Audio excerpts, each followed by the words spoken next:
بسم اللہ الرحمن الرحیم۔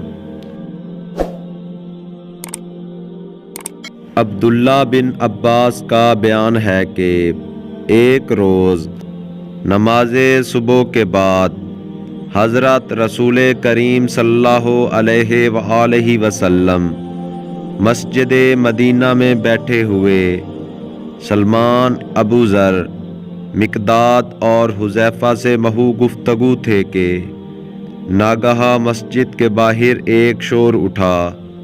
شور سن کر لوگ مسجد کے باہر آ گئے تو دیکھا گیا کہ 40 آدمی کھڑے ہیں جو مسلح ہیں، اور ان کے آگے ایک نہایت خوبصورت نوجوان شخص ہے۔ حذیفہ نے رسول خدا صلی اللہ علیہ وآلہ وسلم کو حالات سے آگاہ کیا۔ آپ صلی اللہ علیہ وآلہ وسلم نے فرمایا کہ ان لوگوں کو میرے پاس لاؤ۔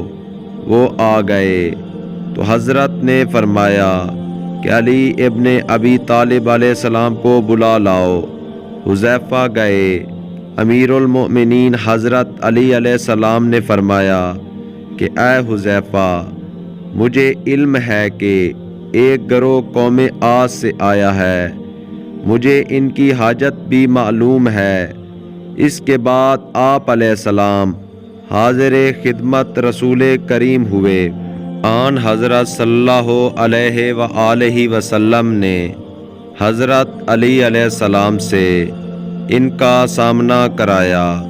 حضرت علی علیہ السلام نے اس مرد خوبرو سے کہا کہ اے فلاں بن فلاں، بتا تیری کیا حاجت ہے؟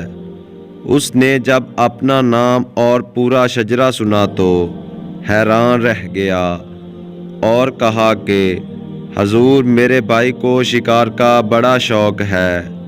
اس نے ایک دن جنگل میں شکار کھیلتے ہوئے ایک جانور کے پیچھے گھوڑا ڈالا اور اس پر تیر چلایا۔ اس سے فوراً بعد اس کا نصف بدن شل ہو گیا ہے۔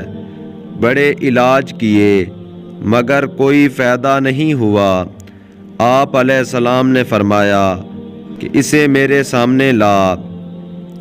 وہ ایک شتر پر لایا گیا۔ حضرت نے اسے حکم دیا کہ اٹھ بیٹھ، چنانچہ وہ تندرست ہو کر اٹھ بیٹھا۔